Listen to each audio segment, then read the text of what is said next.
यूं तो असम के विधानसभा चुनाव बीत चुके हैं, यानी कि असम की जनता ने जो भी मतदान किया है वो ईवीएम में पैक हो चुका है। लेकिन क्या कांग्रेस ने हिमंता बिस्वा शर्मा का सपना तोड़ दिया है? आज की तारीख में जो मतदान हुआ, अगर उस मतदान से ईवीएम के उस पिटारे से भारतीय जनता पार्टी की सरकार बन भी जाती है तो भी क्या हिमंता जीत की हैट्रिक लगा पाएंगे?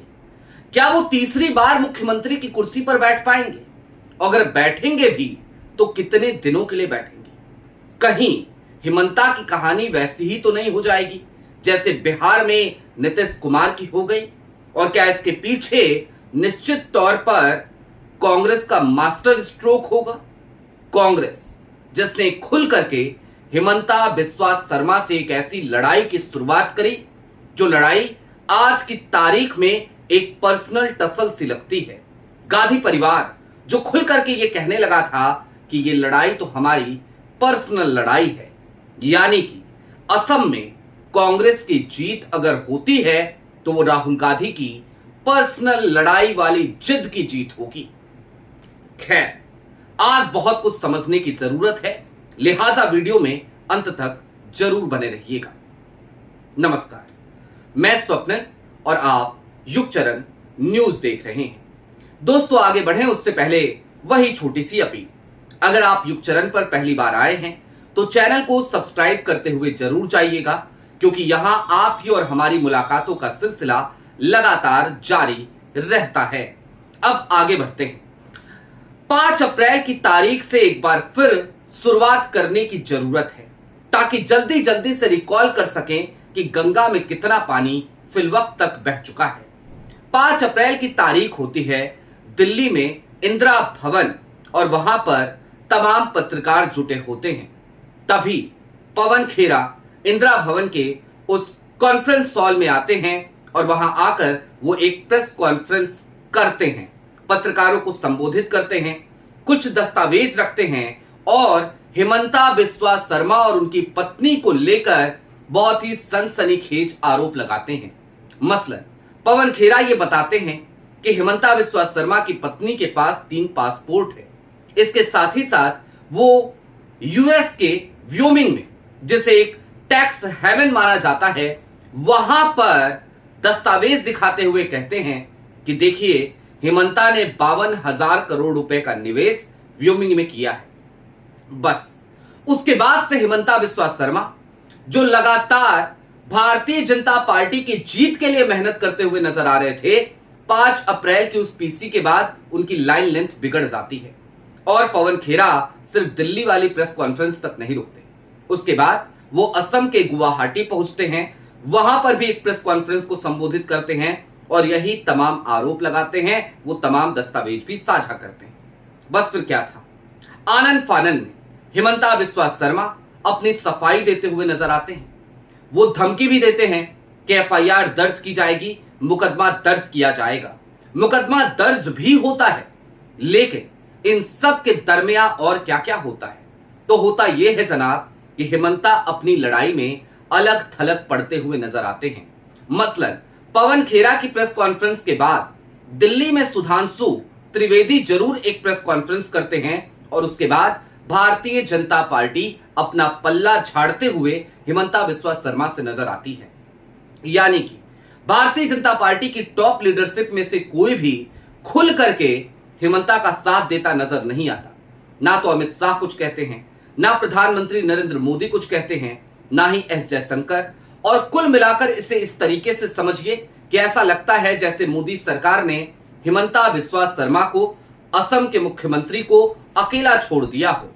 2 मिनट का काम था जनाब, 2 मिनट का क्रॉस वेरीफाई करना उन पासपोर्ट्स को, 2 मिनट का काम था व्योमिंग की उस इन्वेस्टमेंट को वेरीफाई करना। लेकिन भारत सरकार ऐसा कुछ भी नहीं करती और यहीं से एक नया मैसेज निकलने लगता है कि क्या हिमंता को लेकर जो एक आशंका थी और जिसको लेकर बार बार ये कहा जाता था कि हिमंता के ऊपर भारतीय जनता पार्टी के लोग भी भरोसा नहीं करते, राष्ट्रीय स्वयंसेवक संघ भी भरोसा नहीं करता, क्या वो बात सच है क्या?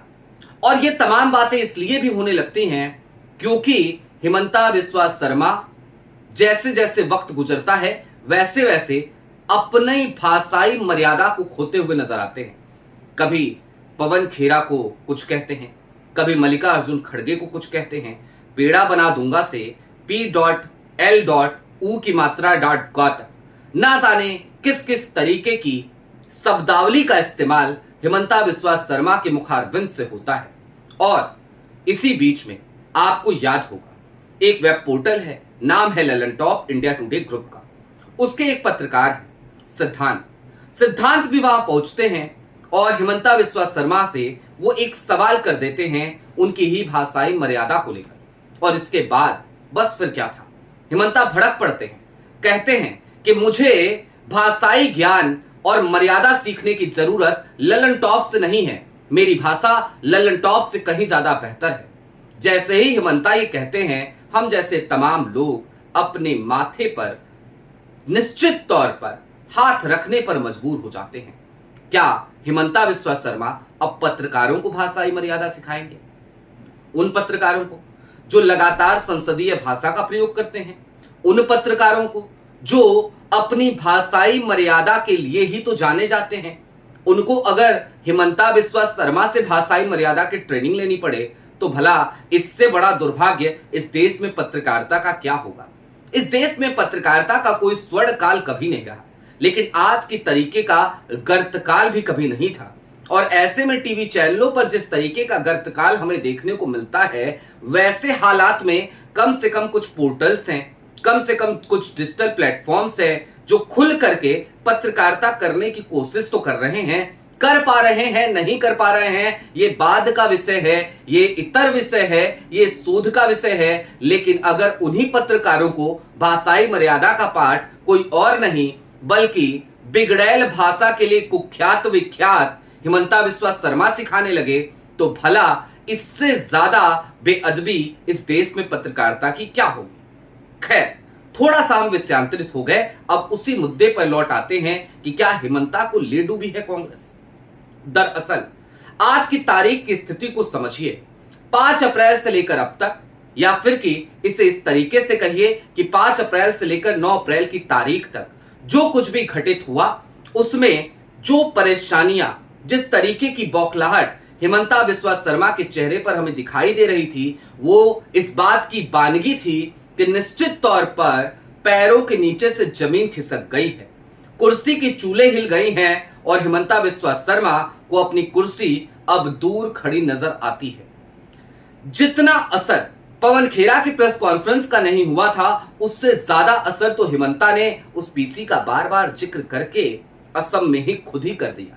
यानी कि विनाश काले विपरीत बुद्धि, या फिर कि वही वाली कहावत कि अपने पैर पर ही कुल्हाड़ी को दे मारना। हिमंता बिस्वा शर्मा अपने पैर पर ही कुल्हाड़ी मारते हुए नजर आए। आचार संहिता लगी हुई थी, FIR दर्ज हुई तो असम की पुलिस दिल्ली तक आ जाती है। पवन खेरा के दिल्ली स्थित एक छोटे से फ्लैट में दिल्ली पुलिस और असम की पुलिस संयुक्त रूप से पहुंचती है। 100 से ज्यादा पुलिस एहलकार वहां पहुंचते हैं। पवन खेरा के घर से एक लैपटॉप जिसे उन्होंने कभी इस्तेमाल नहीं किया, एक मोबाइल फोन जो उनकी छोटी बहन का था, जिनका इंतकाल हो गया था, जिस फोन को निशानी के तौर पर पवन खेरा ने अपने घर में रखा था, और एक आईपैड जिसका इस्तेमाल करना अभी पवन खेरा शुरू करने वाले थे। ये 3 गैजेट्स वहां से वो बरामद करती है और ये भी कहती है कि दोस्त सिद्धि के लिए सब कुछ पर्याप्त है। जिक्र 2 पेन ड्राइव का भी होता है, लेकिन पवन खेरा सीधे तौर पे कहते हैं कि मेरे घर पे ऐसी कोई पेन ड्राइव नहीं थी। जिस पेन ड्राइव को ले जाने का दावा असम की पुलिस कर रही है। खैर, कुल मिलाकर यह समझिए कि यह बौखलाहट यूं ही नहीं थी। चुनाव के बाद अगर भारतीय जनता पार्टी की सरकार बन जाती है, जनादेश के बजाय अगर ज्ञानेशादेश भी आ जाता है और भारतीय जनता पार्टी पूर्ण बहुमत के साथ या फिर कि एक बड़े बहुमत के साथ अपनी सरकार बना भी ले जाती है, तो भी हिमंता मुख्यमंत्री की कुर्सी पर बैठ पाएंगे कि नहीं बैठ पाएंगे, आज की तारीख में यही एक यक्ष प्रश्न बनकर रह गया है। और ऐसा इसलिए है क्योंकि हिमंता बिस्वा शर्मा का साथ भारतीय जनता पार्टी के आला कमान ने छोड़ दिया है। आला कमान वो खुद भी हिमंता को किसी संदेह के नजरिए से देख रहा है। अब इसे इस तरीके से समझिए कि भले ही कांग्रेस की सरकार बने या ना बने, ये तो बाद का विषय है, 4 तारीख को पता चलेगा।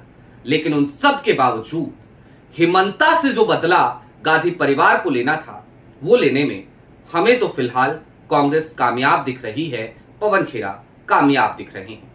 पवन खेरा वैसे भी उन्हें 1 हफ्ते की जमानत मिल चुकी है और अब नहीं लगता कि उनकी गिरफ्तारी असम की पुलिस कर पाएगी, क्योंकि मामला तो अब अदालत में है और अदालत का खेल तो आप जानते हैं, तारीख पे तारीख, तारीख पे तारीख और तारीख पे तारीख। आपकी क्या राय है वो हमें कमेंट बॉक्स में जरूर बताइएगा। अभी के लिए दीजिए इजाजत। चलते चलते फिर वही अपील, चैनल पे नए हो तो युग चरण को सब्सक्राइब करते हुए जरूर जाइएगा, क्योंकि यहां आपकी और हमारी मुलाकातों का सिलसिला लगातार जारी रहता है। बहुत शुक्रिया।